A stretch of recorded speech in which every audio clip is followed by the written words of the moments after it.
Bismillahirrahmanirrahim.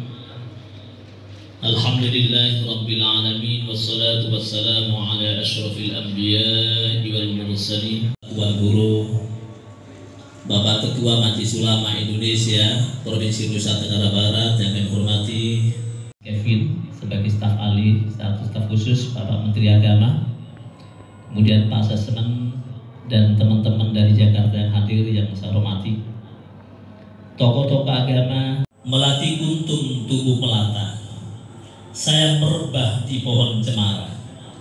Kami tersanjung kehadiran Bapak Menteri Agama karena sayang pada kita semua. Makan sepat di Pulau Sumbawa. Salam hormat dari kami semua. Salamnya masyarakat Nusa Tenggara. Ini Nusa Tenggara, Kementerian Agama Provinsi Nusa Tenggara Barat mengucapkan ucapan terima kasih, ahlan wa sahlan, selamat datang di kantor wilayah Kementerian Nusa Tenggara Barat. Ini kami memang sangat berbahagia Bapak Menteri, karena sesungguhnya kami tidak menduga bahwa dalam waktu yang sangat singkat, kalau tidak salah tanggal 16 bulan September Bapak mengunjungi kami, dan sekarang tanggal 16 Desember Bapak berkunjung kembali. Ini merupakan satu kebahagiaan bagi kami semua, karena tentunya tidak setiap provinsi bisa dikunjungi Bapak Menteri Agama. Oleh karena itu kami seluruh masyarakat Nusa Tenggara Barat, khususnya Kementerian Agama di Provinsi Nusa Tenggara Barat, mengucapkan jazakumullah khairah. Kita berikan aplaus kepada Bapak Menteri, mudah-mudahan ini menjadi motivasi bisa untuk melanjutkan program-program beliau. Bapak Menteri yang kami hormati, dalam kesempatan ini kami sengaja mengundang kepada para tokoh-tokoh agama, tokoh masyarakat, tokoh adat, agar kita semuanya bisa terjalin dalam kerangka membangun moderasi beragama di Nusa Tenggara Barat. Kami selalu ingat apa yang dikatakan oleh Bapak Menteri, bahwa keberagaman atau keragaman itu patut untuk disyukuri. Keragaman tidak diminta, melainkan pemberian Tuhan. Bukan untuk ditawar-tawar, tetapi juga untuk diterima.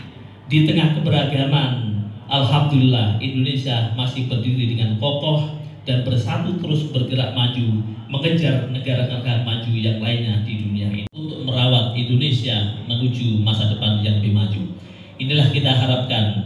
Oleh karena itu, Bapak Menteri yang kami muliakan, kami memang sengaja bahwa pertemuan ini di kantor wilayah Kementerian Agama dengan harap masyarakat juga lebih mengenal dan lebih dekat dengan Kementerian Agama.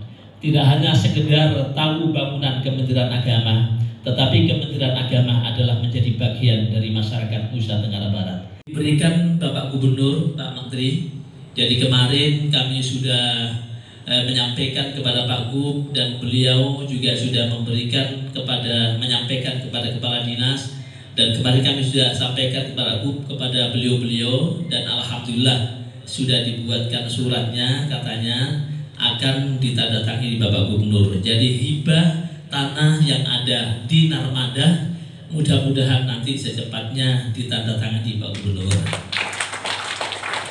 Ini ada 1 hektar Pak Menteri. Memang tanah ini sudah dibangun oleh Kementerian Agama semenjak yaitu gubernurnya Bapak Harun Ar-Rasyid. Dan waktu itu adalah statusnya pinjem. Nah sekarang insya Allah beliau Pak Gubernur insya Allah juga akan menandatangani, akan menghibahkan ke Kementerian Agama. Kami pikir ini untuk kemaslahatan umat, karena bangunan itu sudah besar, tetapi semenjak gempa 3 tahun yang lalu, bangunan itu banyak yang rontok dan harus dibenahi, dan insya Allah kami akan jadikan sebagai pusat asesmen atau asesmen center yang ada di Kanwil Kementerian Agama. Mudah-mudahan dengan kehadiran. Assalamualaikum warahmatullahi wabarakatuh. Yang saya hormati abang saya Pak. Ini MUI kita luar biasa sampai ke kabupaten kota. Bagaimana memastikan masyarakat menghadapi COVID ini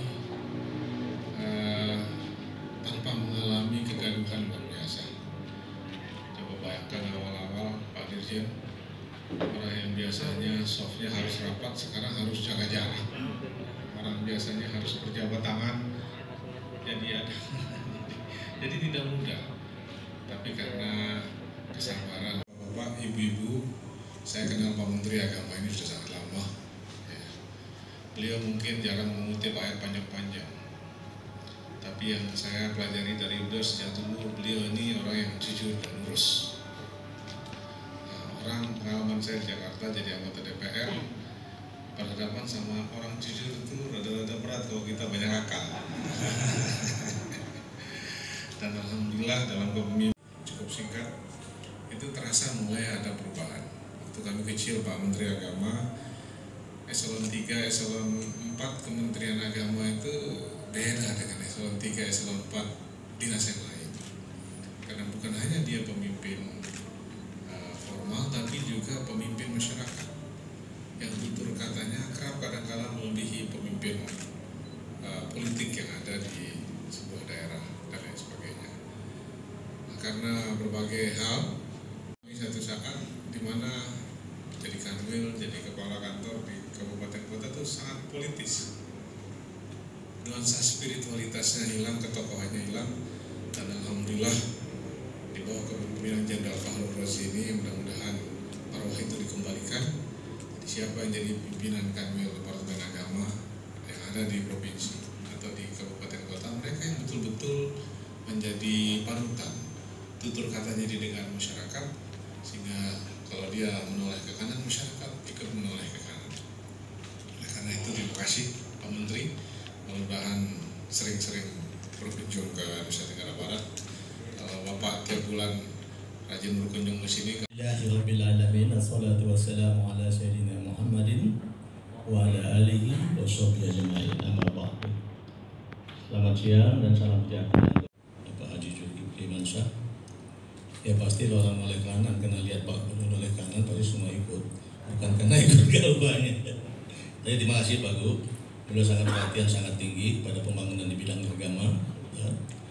Dan saya kira beliau telah banyak membantu dan kita tetap mengharapkan bantuan-bantuan beliau, karena memang membina di bidang agama tidak bisa dilakukan semata-mata oleh Kementerian Agama, tapi memang utamanya bantuan dari Pemda. Terima kasih Pak. Misi Kemenak memang banyak, tugas Kementerian Agama, mungkin masalah haji, masalah pendidikan Islam, masalah proyek halal, dan lain sebagainya. Tapi dalam hal ini saya ingin garis bawahi masalah pembinaan masyarakat agama, umat beragama. Kita akui bahwa kita punya 6 agama besar yang kita akui, tapi di samping itu banyak sekali agama yang lainnya. Misi kita atau misi Kementerian Agama utamanya adalah membangun kerukunan di bidang itu. Kita selalu punya prinsip bahwa kebinekaan itu bukanlah petaka, tapi rahmat dari Allah Subhanahu wa Ta'ala. Dan alhamdulillah selama ini kita bisa rawat dengan baik. Saya bisa katakan NTB ini sudah selesai dengan masalah kerukunan.